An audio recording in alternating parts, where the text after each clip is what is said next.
Assalamualaikum warahmatullahi wabarakatuh. Bagaimana kabar kalian hari ini? Semoga dalam keadaan sehat ya. Sudah siap belajar dengan saya, Bu Nining Sunarti, Guru Maba Bahasa Indonesia, kelas 9. Di pertemuan kita kali ini, saya akan menjelaskan tentang mengidentifikasi cerpen. Tujuan kita mengidentifikasi cerpen ada 3. Yang pertama, siswa-siswi diharapkan mampu memahami tentang pengertian cerpen. Yang kedua, tujuan kita, siswa-siswi diharapkan mampu mengidentifikasi ciri-ciri yang ada di dalam cerpen. Tujuan yang terakhir, siswa-siswi diharapkan untuk bisa memahami unsur pembangun yang ada di dalam cerpen. Nah, itu semua tujuan kita belajar mengenai cerpen. Selanjutnya, langsung saja ya, saya akan menjelaskan tentang pengertian cerpen.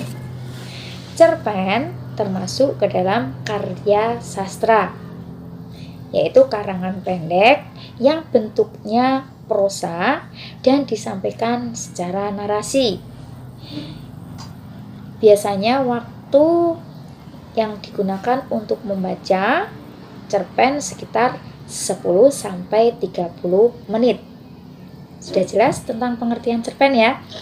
Berikutnya saya akan jelaskan mengenai ciri-ciri dari cerpen.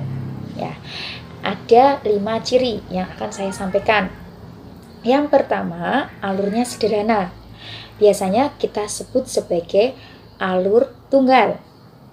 Yang kedua, memiliki ciri jumlah kata tidak lebih dari 10.000 kata. Yang ketiga, kisahnya diambil dari kehidupan kita sehari-hari. Yang kelima, tokohnya terbatas, tidak lebih dari 5 pelaku dalam cerita. Yang terakhir, dibaca sekali duduk. Itu semua ciri-ciri dari teks cerpen. Berikutnya, kita akan mempelajari tentang apa itu unsur pembangun cerpen yang ada dalam cerpen. Dari dalam ya, atau disebut unsur intrinsik. Ada 7 unsur intrinsik. Yang pertama tema, yang kedua alur, yang ketiga latar, yang keempat penokohan, yang kelima sudut pandang, yang keenam amanat, yang ketujuh gaya bahasa. Saya akan jelaskan pengertian dari ketujuh unsur intrinsik tersebut. Yang pertama yaitu tema. Tema disebut juga sebagai ide dasar dalam teks atau ide yang menjadi dasar pemikiran dalam cerita. Contohnya, tema persahabatan, tema keindahan alam, tema sosial, dan sebagainya. Berbeda dengan topik ya. Kalau topik itu tentang inti utama atau pokok dari seluruh tulisan yang hendak kita sampaikan.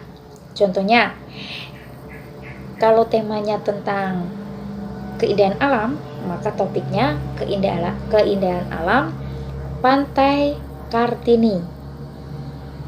Berbeda juga dengan judul. Judul adalah kepala karangan dari cerita. Judulnya bisa kita buat dari tema dan topik yang sudah kita ketahui tadi ya, mengenai tema keindahan alam, topiknya tentang keindahan Pantai Kartini, maka judulnya bisa kita buat misalnya Pesona Pantai Kartini. Nah, sudah tahu kan apa itu perbedaan tema, topik, dan judul? 3 hal yang berbeda. Berikutnya yaitu mengenai unsur pembangun dari dalam atau unsur intrinsik. Yang kedua, alur. Alur adalah rangkaian peristiwa dalam cerita. Di dalam alur ada 5 tahapan yang perlu kalian ketahui. Yang pertama yaitu pemaparan atau pendahuluan, bagian awal dalam cerita yang menjelaskan tentang latar dan tokoh. Yang kedua yaitu tahapan alur munculnya masalah awal, masalah awal yang dihadapi oleh pelaku, itu masuk ke dalam tahapan kedua. Yang ketiga yaitu masalah mulai memuncak. Bagian ini melukiskan adanya masalah yang semakin rumit yang dihadapi oleh tokoh dalam cerita. Yang keempat yaitu adanya resolusi, solusi yang dimiliki oleh tokoh untuk menghadapi masalah. Yang terakhir yaitu tahapan koda. Koda yaitu bagian akhir dalam cerita. Itu semua adalah tahapan alur. Selanjutnya, unsur intrinsik tokoh dan penokohan. Tokoh merupakan pelaku yang mengalami peristiwa dalam cerpen. Sedangkan penokohan adalah penggambaran watak pelaku dalam cerpen.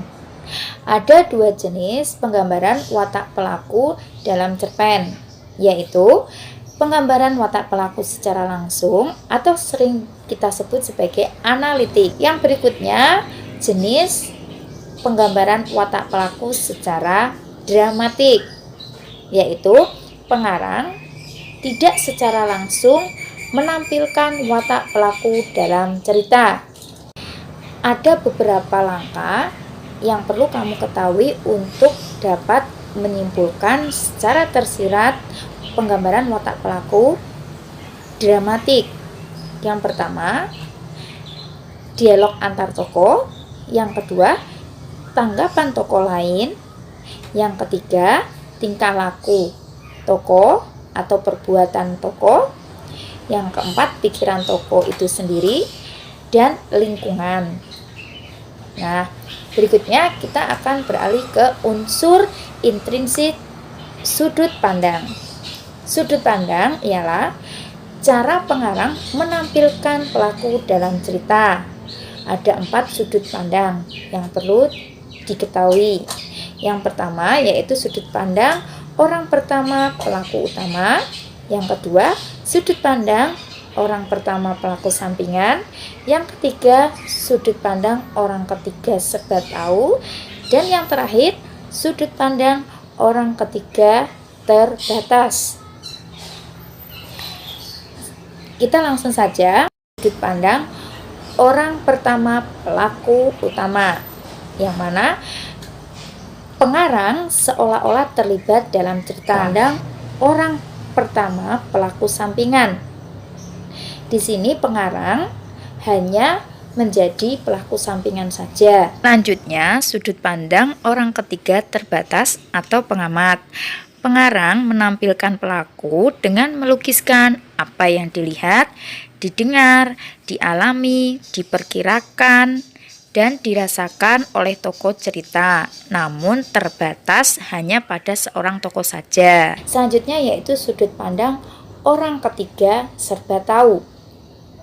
Di sini pengarang mengetahui apa yang dirasakan, apa yang dialami oleh pelaku, seolah-olah mengetahuinya.